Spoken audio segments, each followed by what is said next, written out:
Good evening and welcome to Thai PBS World. This year, Thailand and China celebrate 45 years of diplomatic relations. And what's next for the two countries, especially at this juncture that China is being watched quite closely in terms of rising power, tense geopolitics, in terms of the region and COVID-19 pandemic. Thai PBS World tonight, Kun Thep Chayong and me talk to chart the affair of Chinese embassy in Thailand. I'd like to begin with 45 years of relation between Thailand and China. What do you think is the most highlighted aspect between the two countries? Yeah, we have just celebrated the 45th anniversary of the establishment of diplomatic relations between China and Thailand.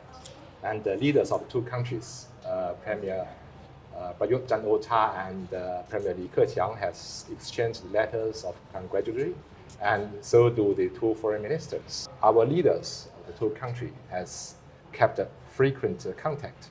They exchanged the bilateral visits and exchanged the warm-hearted letters, and also they have some bilateral meetings in some multilateral occasions, events.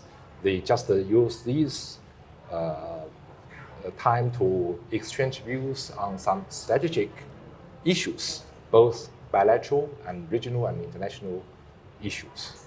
We have the strategic partner dialogue between two foreign ministries. We have the joint committee for economic and the trade. We have joint committee for science and technology, for example. And we have already established 39 sister cities. It shows that we also have a very dynamic interaction between local authorities. I strongly believe that Thai people have a very positive view toward China. But of course, Mr. Yang, you must also be aware that in the West, China's image is not that always positive, right? And every day you read in newspapers or you hear commentaries about how China wants to dominate the world in many aspects, right? And of course, I'm sure you must be aware of what the FBI director had to say in his most recent speech, accusing China of doing everything it can to become the world's only superpower. But how do you want Thai people to see China? We had a very deep mutual trust and mutual respect.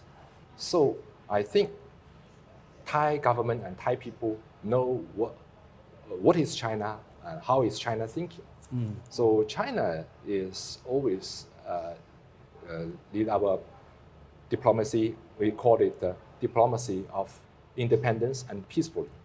So we have never think to control the world or even a region.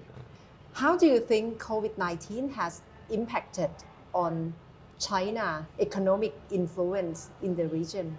We, China, are trying to cooperate with ASEAN countries and the other regional countries to combat with COVID-19 and try to resume our economy as soon as possible.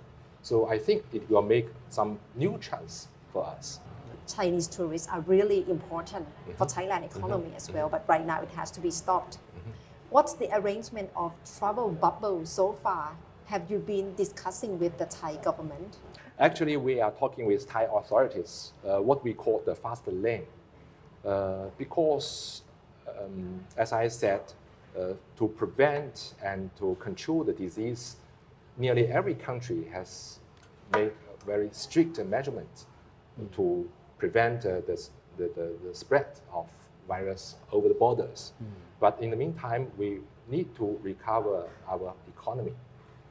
So since late May, China has made such arrangements with ROK, South Korea, and Germany, Singapore, and some other countries about the fast lane, just to facilitate those most needed business people, investors, to travel between China and a certain country. For travel bubble of Thai version is quite similar. Also emphasize the swab test before and after the travel. And in Thailand, we don't have the closed loop management, but Thailand asked for one liaison officer or Thai people to go with the traveler during his stay in Thailand. Okay. Yeah. Okay. And right now, the role of China, especially in the region, is quite expanding, especially in Hong Kong. And Thai people have been watching the news very closely as well. So how do you think of, or what would like to be your response, that it has become like very intense geopolitically between China and the US, and Hong Kong has become quite terrain of the contested issue between the two countries? For the relations between China and the United States, the Chinese policy remains consistent and clear that we want to have a very normal, no confrontation, no conflict relations with the United States. Because these two countries are so large. One is the largest developed country, and another is the largest developing country. So, and both are the members of the Standing Committee of UNSC. So there are lots of things to do to collaborate and cooperate, both for the benefits of the two countries and for the rest of the world. And China remains the same. We want to have dialogues and cooperation and collaboration with the United States. And I think it will also bring the benefit to the regional country as Thailand. For the issue of Hong Kong, that you have known that we call the one country, two systems. So the one country means no matter Hong Kong or mainland China belongs to only one country, the People's Republic of China. But in the most part of China, which is mainland China, we will use one ruling system and another system in Hong Kong. But for the national security issues, it's the issue of the central government level, and we should deal with the one country policy. Every country, including the United States, they are doing so. So it's not a strange thing for Chinese central government to have the law and have the mechanism for the national security in Hong Kong. You're talking about the Belt and Road project. In Thailand, some people have raised alarm over what they see as the increasingly large Chinese populations in Laos and Cambodia. Sihanouk View, for example, which has been reported to be populated with a lot of Chinese workers and migrants. And of course, there are people here who are afraid that this kind of situation could happen here. So how would you address this concern? It's true, it used to be some Chinese people there, just because of the policies, local government. They are trying to attracting foreign investors and foreign tourists.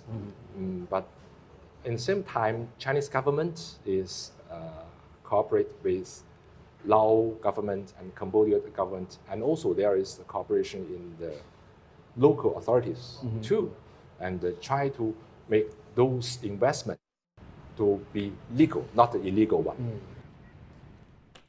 That's the view for Mr. Yang Sin, charged the affair of Chinese embassy in Thailand. And that's all from Thai PBS World tonight. Thank you very much for watching.